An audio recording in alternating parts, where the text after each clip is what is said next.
ನಮಸ್ತೆ ವೀಕ್ಷಕರೇ, ನಾನು ಈ ದಿನ ಕ್ರೀಮ್ ಇಲ್ಲದೆ ಕಂಡೆನ್ಸ್ ಮಿಲ್ಕ್ ಇಲ್ಲದೆ ಮನೆಯಲ್ಲಿರುವಂಥ ಸಾಮಗ್ರಿಗಳನ್ನು ಉಪಯೋಗಿಸಿಕೊಂಡು ಚಾಕೋಬಾರ್ ಐಸ್ ಕ್ರೀಮ್ ಯಾವ ರೀತಿ ಮಾಡೋದು ಅಂತ ತೋರಿಸ್ಕೊಡ್ತಾ ಇದ್ದೀನಿ. ತುಂಬ ಸುಲಭವಾಗಿ ಮಾಡಬಹುದು, ತುಂಬಾ ರುಚಿಯಾಗಿರುತ್ತೆ. ಹಾಗೆ ನಿಮಗೆ ಈ ವಿಡಿಯೋ ಇಷ್ಟ ಆದರೆ ಪ್ಲೀಸ್ ವಿಡಿಯೋನ ಲೈಕ್ ಮಾಡಿ ಮತ್ತು ಚಾನಲ್ಗೆ ಸಬ್ಸ್ಕ್ರೈಬ್ ಮಾಡಿ. ಈಗ ಚಾಕೋಬಾರ್ ಐಸ್ ಕ್ರೀಮ್ ಯಾವ ರೀತಿ ಮಾಡೋದು ಅಂತ ನೋಡ್ಕೊಳ್ಳೋಣ ಬನ್ನಿ.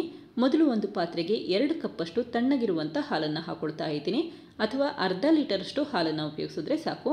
ಈಗ 6 ಟೇಬಲ್ ಸ್ಪೂನಷ್ಟು ಸಕ್ಕರೆ ಹಾಕೊಳ್ತಾ ಇದ್ದೀನಿ. ನಿಮಗೆ ಐಸ್ ಕ್ರೀಮಲ್ಲಿ ಸಿಹಿ ಪ್ರಮಾಣ ಜಾಸ್ತಿ ಬೇಕು ಅನಿಸಿದ್ರೆ ಸಕ್ಕರೆ ಪ್ರಮಾಣನೂ ಕೂಡ ಜಾಸ್ತಿ ಮಾಡ್ಕೋಬೇಕಾಗತ್ತೆ.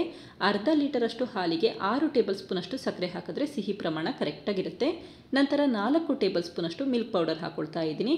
ಮಿಲ್ಕ್ ಪೌಡರ್ ಹಾಕೋದ್ರಿಂದ ಐಸ್ ಕ್ರೀಮ್ ಒಂದು ಒಳ್ಳೆ ರುಚಿ ಬರುತ್ತೆ ಮತ್ತು ಕ್ರೀಮ್ ಹಾಕೋ ಅವಶ್ಯಕತೆ ಇರೋದಿಲ್ಲ ಅಂತಷ್ಟೇ.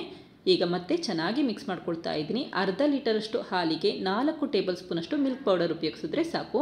ಈಗ ನೋಡಿ, ಗಂಟಿಲ್ಲದೆ ಇರೋ ರೀತಿ ಮೊದಲು ಈ ರೀತಿ ಚೆನ್ನಾಗಿ ಮಿಕ್ಸ್ ಮಾಡ್ಕೋಬೇಕಾಗತ್ತೆ. ಈಗ ನೋಡಿ, ಮಿಲ್ಕ್ ಪೌಡರ್ ಎಲ್ಲ ಚೆನ್ನಾಗಿ ಮಿಕ್ಸ್ ಆಗಿದೆ. ನಂತರ ಈ ಪಾತ್ರೆನ ಸ್ಟವ್ ಮೇಲೆ ಇಟ್ಕೊಳ್ತಾ ಇದ್ದೀನಿ.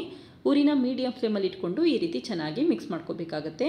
ಯಾವಾಗ ಹಾಲು ಕುದಿಲಿಕ್ಕೆ ಶುರುವಾಗುತ್ತೆ ಆವಾಗ ಊರಿನ ಲೋ ಫ್ಲೇಮಲ್ಲಿ ಇಟ್ಕೊಳ್ತಾ ಇದ್ದೀನಿ. ಈಗ ಊರಿನ ಲೋ ಫ್ಲೇಮಲ್ಲಿ ಇಟ್ಕೊಂಡು 1 ನಿಮಿಷ ಹಾಲನ್ನು ಕುದಿಲಿಕ್ಕೆ ಇಟ್ಕೊಳ್ತಾ ಇದ್ದೀನಿ. ನಂತರ ಮತ್ತೊಂದು ಬಟ್ಲಿಗೆ 2 ಟೇಬಲ್ ಸ್ಪೂನಷ್ಟು ಕಾರ್ನ್ಫ್ಲೋರ್ ಹಾಕೊಳ್ತಾ ಇದ್ದೀನಿ. ಐಸ್ ಕ್ರೀಮ್ ಸ್ವಲ್ಪ ಗಟ್ಟಿಯಾಗಿ ಬರಬೇಕು, ಅದಕ್ಕೋಸ್ಕರ ಕಾರ್ನ್ಫ್ಲೋರ್ ಉಪಯೋಗಿಸಬೇಕಾಗತ್ತೆ. 2 ಟೇಬಲ್ ಸ್ಪೂನಷ್ಟು ಕಾರ್ನ್ಫ್ಲೋರ್ಗೆ 4 ಟೇಬಲ್ ಸ್ಪೂನಷ್ಟು ತಣ್ಣಗಿರುವಂಥ ಹಾಲನ್ನು ಹಾಕೊಳ್ತಾ ಇದ್ದೀನಿ. ತುಂಬ ಬಿಸಿ ಇರುವಂಥ ಹಾಲನ್ನು ಹಾಕಬೇಡಿ. ಈ ರೀತಿ ತಣ್ಣಗಿರುವಂಥ ಹಾಲಿನಲ್ಲಿ ಕಾರ್ನ್ಫ್ಲೋರ್ನ ಚೆನ್ನಾಗಿ ಮಿಕ್ಸ್ ಮಾಡ್ಕೋಬೇಕಾಗತ್ತೆ.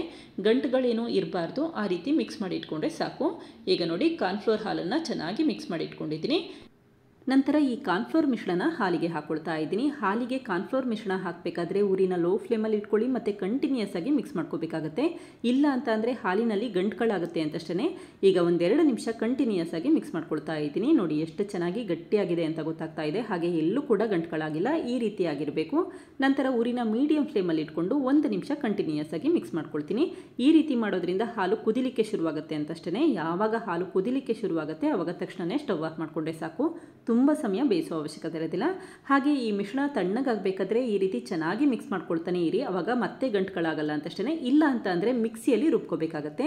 ಈಗ 3 ಹನಿಯಷ್ಟು ವೆನಿಲಾ ಎಸೆನ್ಸ್ ಹಾಕೊಳ್ತಾ ಇದ್ದೀನಿ. ವೆನಿಲಾ ಎಸೆನ್ಸ್ ಇಲ್ಲಿ ಆಪ್ಷನಲ್. ಮಿಲ್ಕ್ ಪೌಡರ್ ಫ್ಲೇವರ್ ತುಂಬಾ ಚೆನ್ನಾಗಿ ಬರ್ತಾ ಇರುತ್ತೆ. ಮನೆಯಲ್ಲಿ ಇದ್ದರೆ ಉಪಯೋಗಿಸಿ, ಇಲ್ಲ ಅಂತ ಅಂದರೆ ಉಪಯೋಗಿಸೋ ಅವಶ್ಯಕತೆ ಇರೋದಿಲ್ಲ. ಈಗ ನೋಡಿ, ಐಸ್ ಕ್ರೀಮ್ ಮಿಶ್ರಣ ಕೂಡ ಚೆನ್ನಾಗಿ ತಣ್ಣಗಾಗಿದೆ. ನಂತರ ಅಷ್ಟೇ ಈ ರೀತಿ ಗ್ಲಾಸ್ಗಳಿಗೆ ಹಾಕೋಬೇಕಾಗತ್ತೆ. ನಾನಿಲ್ಲಿ 3 ಸ್ಟೀಲ್ ಗ್ಲಾಸ್ನ ಉಪಯೋಗಿಸ್ಕೊಂಡಿದ್ದೀನಿ. ಹಾಗೆ ಐಸ್ ಕ್ರೀಮ್ ಮೋಲ್ಡ್ನು ಕೂಡ ಉಪಯೋಗಿಸ್ಕೊಳ್ತಾ ಇದ್ದೀನಿ. ಮನೆಯಲ್ಲಿ ಈ ರೀತಿ ಐಸ್ ಕ್ರೀಮ್ ಮೋಲ್ಡ್ ಇಲ್ಲ ಅಂತ ಅಂದರೆ ಸ್ಟೀಲ್ ಗ್ಲಾಸ್ನಲ್ಲೇ ಈ ರೀತಿ ಐಸ್ ಕ್ರೀಮ್ ಮಾಡ್ಕೋಬಹುದು. ತುಂಬ ಸುಲಭವಾಗಿ ಮಾಡಬಹುದು. ಇದೇ ರೀತಿ ಪ್ರತಿ ಗ್ಲಾಸ್ಗೂ ಹಾಲಿನ ಮಿಶ್ರಣ ಹಾಕೊಂಡಿದ್ದೀನಿ. ಹಾಲಿನ ಮಿಶ್ರಣ ಚೆನ್ನಾಗಿ ತಣ್ಣಗಾದ ನಂತರ ಅಷ್ಟೇ ಗ್ಲಾಸ್ಗಳಿಗೆ ಹಾಕೋಬೇಕಾಗತ್ತೆ. ಈಗ ಪಾತ್ರೆನ ಹೊರಗಡೆ ಎತ್ತಿಟ್ಕೊಂಡಿದ್ದೀನಿ. ನಂತರ ಈ ಗ್ಲಾಸ್ಗಳಿಗೆ ಕವರ್ ಮಾಡಲಿಕ್ಕೆ ಸಿಲ್ವರ್ ಫಾಯಿಲ್ ಉಪಯೋಗಿಸ್ಕೊಳ್ತಾ ಇದ್ದೀನಿ. ಸಿಲ್ವರ್ ಫಾಯಿಲ್ ಇದ್ದರೆ ಉಪಯೋಗಿಸ್ಕೊಳ್ಳಿ, ಇಲ್ಲ ಅಂತ ಅಂದರೆ ಪ್ಲಾಸ್ಟಿಕ್ ಶೀಟಲ್ಲೂ ಕೂಡ ಇದೇ ರೀತಿ ಕವರ್ ಮಾಡ್ಕೋಬಹುದು. ಈಗ ನೋಡಿ, ಪ್ರತಿ ಗ್ಲಾಸ್ಗೂ ಸಿಲ್ವರ್ ಫಾಯಿಲಿಂದ ಕವರ್ ಮಾಡಿ ಇಟ್ಕೊಂಡಿದ್ದೀನಿ. ಹಾಗೆ 1 ಗ್ಲಾಸ್ಗೆ ಪ್ಲಾಸ್ಟಿಕ್ ಶೀಟಿಂದ ಕವರ್ ಮಾಡ್ಕೊಳ್ತಾ ಇದ್ದೀನಿ. ಪ್ಲಾಸ್ಟಿಕ್ ಶೀಟ್ನ ನೀಟಾಗಿ ತೊಳೆದು ನಂತರ ಉಪಯೋಗಿಸ್ಕೊಳ್ಳಿ. ಈಗ ಕಟ್ ಮಾಡಿರುವಂಥ ಪ್ಲಾಸ್ಟಿಕ್ ಶೀಟಿಂದ ಈ ರೀತಿ ಗ್ಲಾಸ್ಗೆ ಕವರ್ ಮಾಡಿ ಇಟ್ಕೊಂಡಿದ್ದೀನಿ. ಹಾಗೆ ಒಂದು ರಬ್ಬರ್ ಬ್ಯಾಂಡ್ ಕೂಡ ಹಾಕೊಳ್ತಾ ಇದ್ದೀನಿ. ನಂತರ ಒಂದು ಟೂತ್ ಪಿಕ್ಕಿಂದ ಕರೆಕ್ಟಾಗಿ ಮಧ್ಯಭಾಗಕ್ಕೆ ಈ ರೀತಿ ಒಂದು ಸಣ್ಣ ಹೋಲ್ ಮಾಡ್ಕೊಳ್ತಾ ಇದ್ದೀನಿ. ಇದೇ ರೀತಿ ಪ್ರತಿ ಗ್ಲಾಸ್ಗೂ ಕರೆಕ್ಟಾಗಿ ಮಧ್ಯಭಾಗಕ್ಕೆ ಒಂದು ಸಣ್ಣ ತೂತ ಮಾಡ್ಕೊಳ್ತಾ ಇದ್ದೀನಿ. ಈ ರೀತಿ ಮಾಡೋದ್ರಿಂದ ಐಸ್ ಕ್ರೀಮ್ ಸ್ಟಿಕ್ ಅಥವಾ ಸ್ಪೂನ್ನ ಹಾಕೋಬಹುದು ಅಂತಷ್ಟೇ. ನಾನಿಲ್ಲಿ 3 ಪ್ಲಾಸ್ಟಿಕ್ ಸ್ಪೂನನ್ನು ಉಪಯೋಗಿಸ್ಕೊಳ್ತಾ ಇದ್ದೀನಿ. ಐಸ್ ಕ್ರೀಮ್ ಸ್ಟಿಕ್ ಇಲ್ಲ ಅಂತ ಅಂದ್ರಷ್ಟೇ ಈ ರೀತಿ ಪ್ಲಾಸ್ಟಿಕ್ ಸ್ಪೂನ್ ಉಪಯೋಗಿಸ್ಕೊಳ್ಳಿ. ಐಸ್ ಕ್ರೀಮ್ ಸ್ಟಿಕ್ ಇದ್ದರೆ ಅದನ್ನೇ ಉಪಯೋಗಿಸಬಹುದು. ನಾನಿಲ್ಲಿ ಐಸ್ ಕ್ರೀಮ್ ಸ್ಟಿಕ್ ಮತ್ತು ಸ್ಪೂನ್ನ ಎರಡನ್ನೂ ಉಪಯೋಗಿಸ್ಕೊಂಡು ಯಾವ ರೀತಿ ಮಾಡಬಹುದು ಅಂತ ತೋರಿಸ್ತೀನಿ ನೋಡಿ ಇಲ್ಲಿ. ಈಗ ಈ ಗ್ಲಾಸ್ಗಳನ್ನ ಫ್ರೀಝರಲ್ಲಿ 8 ಗಂಟೆ ಕಾಲ ಹಾಗೆ ಇಡ್ತಾ ಇದ್ದೀನಿ. ಚೆನ್ನಾಗಿ ಗಟ್ಟಿಯಾಗಬೇಕು, ಅದಕ್ಕೋಸ್ಕರ 8 ಗಂಟೆ ಫ್ರೀಝರಲ್ಲಿ ಸೆಟ್ ಆಗಲಿಕ್ಕೆ ಹಾಗೆ ಇಡ್ತಾ ಇದ್ದೀನಿ. ನಂತರ ಮತ್ತೊಂದು ಪಾತ್ರೆಗೆ 1 ಗ್ಲಾಸಷ್ಟು ನೀರು ಹಾಕೊಳ್ತಾ ಇದ್ದೀನಿ. ಊರಿನ ಲೋ ಫ್ಲೇಮಲ್ಲಿ ಇಟ್ಕೊಂಡು ನೀರನ್ನು ಕುದಿಲಿಕ್ಕೆ ಇಟ್ಕೊಳ್ಳಿ. ಹಾಗೆ ಪಾತ್ರೆಯ ಮೇಲ್ಭಾಗದಲ್ಲಿ ಒಂದು ಬೌಲ್ ಇಟ್ಕೊಂಡಿದ್ದೀನಿ. ನಂತರ ಅರ್ಧ ಕಪ್ಪಷ್ಟು ಮಿಲ್ಕ್ ಚಾಕ್ಲೇಟ್ ಹಾಕೊಳ್ತಾ ಇದ್ದೀನಿ. ಈಗ ಚಾಕ್ಲೇಟ್ನ ಚೆನ್ನಾಗಿ ಮೆಲ್ಟ್ ಮಾಡ್ಕೊಳ್ತಾ ಇದ್ದೀನಿ. ಊರಿನ ಲೋ ಫ್ಲೇಮಲ್ಲಿ ಇಟ್ಕೊಂಡು ಈ ರೀತಿ ನಿಧಾನಕ್ಕೆ ಚಾಕ್ಲೇಟ್ನ ಮೆಲ್ಟ್ ಮಾಡಿಕೊಂಡ್ರೆ ಸಾಕಾಗುತ್ತೆ. ಯಾವಾಗ ಚಾಕ್ಲೇಟ್ ಎಲ್ಲ ಚೆನ್ನಾಗಿ ಕರಗಿರುತ್ತೆ ಆವಾಗ ತಕ್ಷಣವೇ ಸ್ಟವ್ ಆಫ್ ಮಾಡಿಕೊಂಡ್ರೆ ಸಾಕು. ತುಂಬ ಸಮಯ ಸ್ಟವ್ ಮೇಲೆ ಇಟ್ಕೊಂಡು ಈ ರೀತಿ ಮಿಕ್ಸ್ ಮಾಡ್ಕೊಳ್ತಾನೆ ಇರಬೇಡಿ. ಈಗ ಬೌಲ್ನ ಹೊರಗಡೆ ಎತ್ತಿಟ್ಕೊಂಡು ಈ ಚಾಕ್ಲೇಟ್ನ ತಣ್ಣಗಾಗಲಿಕ್ಕೆ ಹಾಗೆ ಇಡ್ತಾ ಇದ್ದೀನಿ. ಈಗ ನೋಡಿ, 8 ಗಂಟೆ ಆಗಿದೆ. ಐಸ್ ಕ್ರೀಮ್ ಕೂಡ ಚೆನ್ನಾಗಿ ಸೆಟ್ ಆಗಿದೆ. ಈಗ ನಿಧಾನಕ್ಕೆ ಈ ಕವರ್ನ ಹೊರಗಡೆಯಿಂದ ತೆಗೆದಿಟ್ಕೊಳ್ತಾ ಇದ್ದೀನಿ. ಈಗ ಮತ್ತೊಂದು ಪಾತ್ರೆಯಲ್ಲಿ ಸ್ವಲ್ಪ ತಣ್ಣೀರನ್ನು ತೆಗೆದಿಟ್ಕೊಂಡಿದ್ದೀನಿ. ಹಾಗೆ ಈ ಐಸ್ ಕ್ರೀಮ್ ಗ್ಲಾಸ್ನ ತಣ್ಣೀರಲ್ಲಿ ಹಾಗೆ ಇಡ್ತಾ ಇದ್ದೀನಿ. ಒಂದು ಅರ್ಧ ನಿಮಿಷ ಹಾಗೆ ಇಟ್ಟರೆ ಸಾಕು. ಅವಾಗೇನಾಗುತ್ತೆ ಅಂತ ಅಂದರೆ ಐಸ್ ಕ್ರೀಮ್ನ ತುಂಬ ಸುಲಭವಾಗಿ ಗ್ಲಾಸಿಂದ ತೆಗೆದಿಟ್ಕೋಬಹುದು ಅಂತಷ್ಟೇ. ನೋಡಿ ಎಷ್ಟು ಚೆನ್ನಾಗಿ ಗ್ಲಾಸಿಂದ ತೆಗೆದಿಟ್ಕೊಳ್ತಾ ಇದ್ದೀನಿ ಅಂತ ಗೊತ್ತಾಗ್ತಾ ಇದೆ. ತುಂಬಾ ರುಚಿಯಾಗಿರುತ್ತೆ. ಹಾಗೆ ಸರ್ವ್ ಮಾಡ್ಕೋಬಹುದು.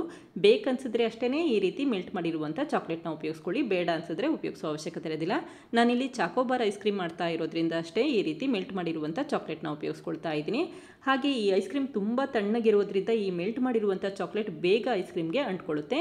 ಈಗ ನೋಡಿ ಚೆನ್ನಾಗಿ ಎಲ್ಲ ಕಡೆ ಸ್ಪ್ರೆಡ್ ಮಾಡಿ ಇಟ್ಕೊಂಡಿದ್ದೀನಿ. ನಿಮಗೆ ಎಷ್ಟು ಪ್ರಮಾಣದಲ್ಲಿ ಬೇಕು ಅಷ್ಟು ಪ್ರಮಾಣದಲ್ಲಿ ಮೆಲ್ಟ್ ಮಾಡಿರುವಂಥ ಚಾಕ್ಲೇಟ್ನ ಉಪಯೋಗಿಸಬಹುದು. ಇದೇ ರೀತಿ ಮತ್ತೊಂದು ಸ್ಟೀಲ್ ಗ್ಲಾಸಲ್ಲಿರುವಂಥ ಐಸ್ ಕ್ರೀಮ್ನು ಕೂಡ ತೆಗೆದಿಟ್ಕೊಳ್ತಾ ಇದ್ದೀನಿ. ಮೊದಲು ಈ ರೀತಿ ಸಿಲ್ವರ್ ಫಾಯಿಲ್ನ ತೆಗೆದಿಟ್ಕೊಂಡಿದ್ದೀನಿ. ನಂತರ ಒಂದೆರಡು ಬಾರಿ ತಣ್ಣೀರಲ್ಲಿ ಡಿಪ್ ಮಾಡ್ಕೊಳ್ತಾ ಇದ್ದೀನಿ. ಈಗ ನಿಧಾನಕ್ಕೆ ಸ್ಪೂನ್ನ ರೊಟೇಟ್ ಮಾಡ್ಕೊಳ್ತಾ ಇದ್ದೀನಿ. ಈ ರೀತಿ ಸ್ಪೂನ್ನ ರೊಟೇಟ್ ಮಾಡೋದ್ರಿಂದ ಐಸ್ ಕ್ರೀಮ್ನ ತುಂಬ ಸುಲಭವಾಗಿ ತೆಗೆದಿಟ್ಕೋಬಹುದು ಅಂತಷ್ಟೇ. ನೋಡಿ ಐಸ್ ಕ್ರೀಮ್ ಎಷ್ಟು ಚೆನ್ನಾಗಿ ಬಂದಿದೆ ಅಂತ ಗೊತ್ತಾಗ್ತಾ ಇದೆ. ತುಂಬಾ ರುಚಿಯಾಗಿರುತ್ತೆ. ಕ್ರೀಮ್ ಹಾಕಿದ್ರೆ ಯಾವ ರೀತಿ ಇರುತ್ತೆ ಅದೇ ರುಚಿಯಲ್ಲಿರುತ್ತೆ. ಈಗ ಮೆಲ್ಟ್ ಮಾಡಿರುವಂಥ ಚಾಕ್ಲೇಟ್ನ ನಿಧಾನಕ್ಕೆ ಸ್ಪ್ರೆಡ್ ಮಾಡ್ಕೊಳ್ತಾ ಇದ್ದೀನಿ.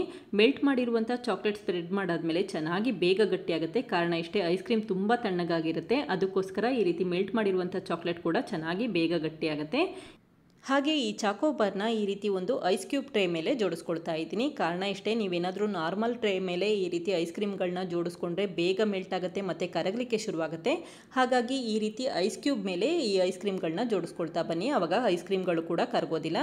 ಇದೇ ರೀತಿ ಪ್ರತಿ ಐಸ್ ಕ್ರೀಮ್ಗಳಿಗೂ ಕೂಡ ಈ ಮೆಲ್ಟ್ ಮಾಡಿರುವಂಥ ಚಾಕ್ಲೇಟ್ನ ಹಾಕೊಳ್ತಾ ಇದ್ದೀನಿ. ನೀವಿಲ್ಲಿ ಕಡಿಮೆ ಪ್ರಮಾಣದಲ್ಲಿ ಚಾಕ್ಲೇಟ್ ಬೇಕು ಅನಿಸಿದ್ರೆ ಕಡಿಮೆ ಪ್ರಮಾಣದಲ್ಲಿ ಉಪಯೋಗಿಸಬಹುದು.